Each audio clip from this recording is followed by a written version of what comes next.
dan sering melihat anak geng motor itu nongkrong, termasuk Peggy yang ditangkap kemarin. Di sini ada dua kesaksian berbeda. Hola netizen yang tercinta. Belakangan ini kasus Pina Cirebon kembali menjadi sorotan publik setelah filmnya tayang. Polisi pun kembali aktif dalam proses penanganan perkara ini. Diketahui ada 11 orang yang menjadi pelaku, tapi baru 8 orang yang diadili. Sementara 3 orang lainnya masuk ke dalam DPO dan 1 orang yang diduga bernama Peggy Perong sudah ditangkap beberapa waktu lalu. Seiring dengan proses berjalannya pengungkapan kasus, polisi pun kembali memeriksa beberapa saksi. Salah satu saksi kunci dalam kasus Pina Cirebon ini adalah Aep yang melihat langsung peristiwa itu di tempat kejadian perkara. Aep merupakan warga desa Karangasi, Kecamatan Cikarang, Kabupaten Bekasi, Jawa Barat. Dirinya pernah merantau ke Cirebon sejak tahun 2011. Namun, Aep kembali ke Cikarang pada tahun 2016. Saat kejadian, Aep melihat langsung peristiwa tersebut. Saat itu, Aep sedang nongkrong di sebuah warung dekat TKP. Lalu, ia melihat sekawanan pelaku yang menyerang sejoli pengendara motor. Menurut Aep, dia mengenal 8 orang tersebut secara wajahnya saja, namun kurang mengetahui namanya. Selain itu, kelompok remaja itu juga sering nongkrong di seberang cuci steam tempat dia bekerja. Aep mengungkapkan jika dia sempat bertemu dengan ayah dari Eki. Di situ, ayah dari Eki bertanya informasi kepadanya. Aep pun menjelaskan bahwa dirinya mengetahui kejadian itu dan melihat para pelaku. Dia pun langsung memberi kabar kepada ayah Eki ketika melihat sekelompok remaja itu nongkrong sekitar pukul 17 waktu Indonesia Barat. Tidak lama, kepolisian langsung datang dan dia melihat langsung proses penangkapannya. Kini, Aep menjalani pemeriksaan bersama penyidik Polda Jawa Barat di Mapolsek Cikarang Utara pada Jumat 24 Mei 2024. Pemeriksaan Aep itu dibenarkan oleh Kapolsek Cikarang Utara Kompol Samsono. Samsono tidak mengetahui materi pemeriksaan tersebut. Pihaknya hanya sebatas menyediakan tempat lantaran Aep tinggal di Cikarang Utara. Adapun Lembaga Perlindungan Saksi dan Korban atau LPSK juga telah mendatangi Aep. Pertemuan berlangsung di kantor desa Karangasi. Dalam pertemuan itu, LPSK menawarkan perlindungan terhadap Aep selama proses perkara kasus Pina Cirebon. Nah, gimana nih menurut netizen yang terhormat? Silahkan berkomentar ya.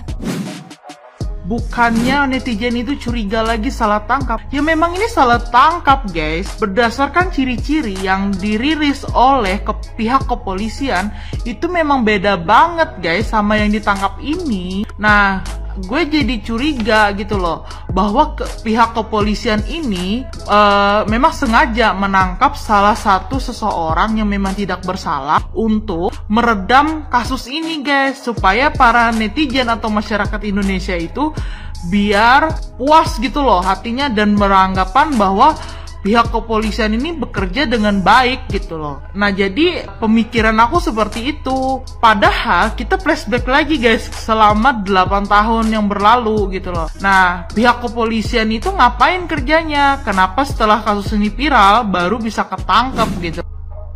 Bang, kenapa sih lu terkesan banget percaya kalau Peggy atau Perong yang ditangkap kemarin itu adalah benar-benar Peggy yang selama ini dicari atau dalang di balik kasus Pina ini? Dan kenapa juga lu terkesan begitu sangat percaya kepada para penegak hukum? Jadi begini cuy jawabannya. Kalau saya ditanya siapa yang paling bisa saya percaya atau harus saya percayai dalam hal mengungkap sebuah kasus, jawabannya adalah para penegak hukum. Alasan saya adalah karena merekalah yang dikasih wewenang, dikasih pengetahuan dan difasilitasi oleh negara. Tetapi ini berlaku sama sebaliknya. Jika saya ditanya siapa yang harus saya tidak percayai dalam hal mengungkap sebuah kasus, jawabannya sama, para penegak hukum juga. Alasannya ya karena mereka lah yang dikasih wewenang, dikasih pengetahuan dan difasilitasi untuk itu semua.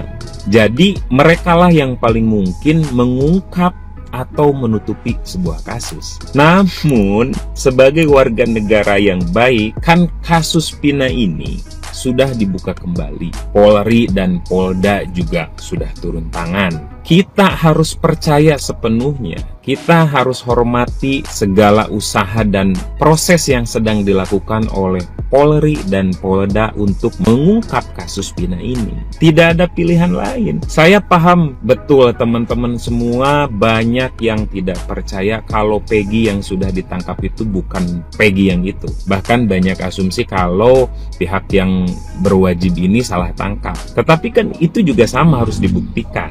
Jadi kita tunggu aja keterangan dari Polda.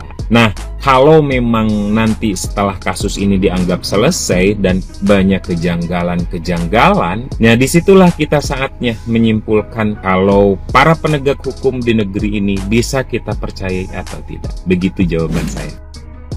Ini dia Mas Aib, ya, salah satu saksi kunci atas penangkapan 8 orang pelaku kasus Vina Cirebon. Kok pakai masker mesti buka dulu supaya lebih real, ya. Harusnya, kalaupun takut ingin dilindungi, bisa ke LPSK untuk dilindungi oleh Lembaga Perlindungan Saksi dan Korban, ya kan. Begini, saya agak curiga, ya. Saya duga kuat ini ada yang ngajarin nih Mas Aib di dalam jawabannya, karena seperti tidak konsisten, ya. Pertama dia bilang dia tahu motornya apa aja, seperti dia jawab fiction, Beat, terus ada Satria, dia bilang. Tapi ketika ditanya berapa jumlah orangnya, dia bilang kurang tahu. Lagi gelap katanya, malam hari. Terus tanya apakah benar 8 orang? Oh iya, kayaknya kira-kira 8 orang. Oh tahu, tadi bilang gelap. Tapi tiba-tiba dijawab ditanya 8 orang, benar. Terus apakah wajahnya tahu dari 8 orang itu? Jawaban Mas Aib, ya kurang begitu jelas, tapi tahu lah. Jawaban apa itu? Mas ini membuat 8 orang itu ketangkap loh, ya mungkin nggak 8-8 ya, tapi menjadi petunjuk bagi kepolisian untuk menangkap itu 8 orang pelaku. Tapi kok jawabannya seperti ini, nggak konsisten, berubah-berubah, cenderung berubah-ubah. Kita jadi ragu ini kawan-kawan. Terus katanya Mas Aib ini dipanggil kepolisian dulu tahun 2016 untuk di BAP, diambil keterangannya, ya, namun tidak dihadirkan oleh JPU di dalam persidangan untuk menjadi saksi. Kenapa ya? Padahal ini kan saksi kunci untuk penangkapan pelaku kasus Vina Cirebon, ya kan. Terus Dede mana Dede? Ayo muncul dong Dede, ya. Saksi satu lagi untuk menjawab nih keresahan-keresahan semua masyarakat. Terus juga Linda, teman dekat Vina yang katanya tahu, ya, katanya memasukkan si Vina. Mana nih Linda? Ayo dong muncul, bantu Vina untuk mendapatkan keadilan. Dan terakhir kawan-kawan, saya mau tanya kepada kalian semua, apakah kalian percaya terhadap keterangan si Aib tadi di media?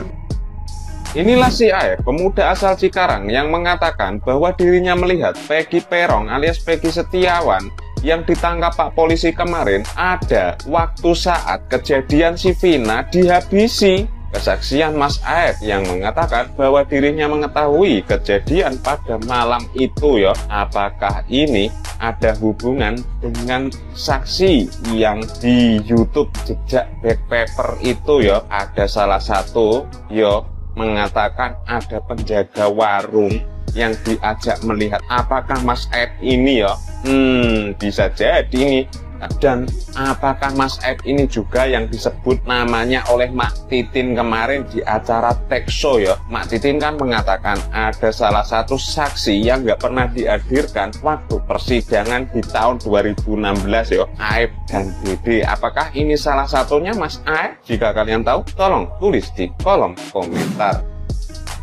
Jadi sekarang ada saksi baru, ya, di kasus Vina Cirebon yang tiba-tiba baru muncul, inisialnya AEF, ya, AEF, dan dia bilang dia kerja di semacam bengkel gitu loh, dan sering melihat orang-orang itu nongkrong, anak geng motor itu nongkrong, termasuk Peggy yang ditangkap kemarin. Nah, di sini ada dua kesaksian berbeda antara Ibu Peggy dengan si saksi yang baru muncul ini, AEF ini. Ibu Peggy bilang saat kejadian si Peggy itu berada di Bandung, sudah sekitar 2 bulan bekerja di Bandung saat kejadian, ya, 2016. Sementara saksi yang baru muncul ini, AEF ini bilang saat kejadian dia melihat si Peggy yang ditangkap kemarin ada di tempat kejadian. Bahkan dia hafal motor Peggy itu smash warna pink, saksi AEF ini. Jadi Ibu Peggy bilang Peggy kerja di Bandung sudah 2 bulan, dan AEF ini bilang Peggy ada di tempat kejadian waktu itu. Jadi dua versi yang berbeda. Nah, setelah saya hitung, saya baca di Google, jarak antara Bandung Cirebon itu sekitar 140 kilo. 140 kilo. Sementara pekerjaan si Peggy, dia orang nggak punya, kuli bangunan. Mungkinkah dia menempuh jarak dari Bandung ke Cirebon, kumpul dengan temannya, geng motor itu 140 kilo, kemudian melakukan hal tersebut. Setelah itu dia balik lagi ke Bandung. Setelah kejadian itu melewati jarak 140 kilo. Itu yang saya nggak habis pikir. Dan yang kedua, Ayah Eki kenal dengan Mas ini, AEF ini, saksi baru ini. Ya, kenapa waktu itu Ayah Eki tidak bawa saja saksi ini di persidangan kasus Cirebon tahun 2016 lalu? Ya, kenapa saksi ini tidak dimunculkan di pengadilan kasus Pina dan Eki ini tahun 2016 lalu? Kenapa saksi kunci ini tidak dimunculkan? Kenapa saksi kunci ini tidak dimunculkan? Kenapa saksi kunci ini tidak dimunculkan? Dan kenapa setiap memberikan kesaksian bibirnya harus pakai masker? Padahal sekarang kan udah bukan 2016 lagi, udah bisa dibilang lebih aman. Kenapa di masker? Ya, jadi salah satu pasti berbohong, jelas salah satu berbohong ini. Ya, lebih baik jujur daripada hancur kan gitu. Itu aja, terima kasih.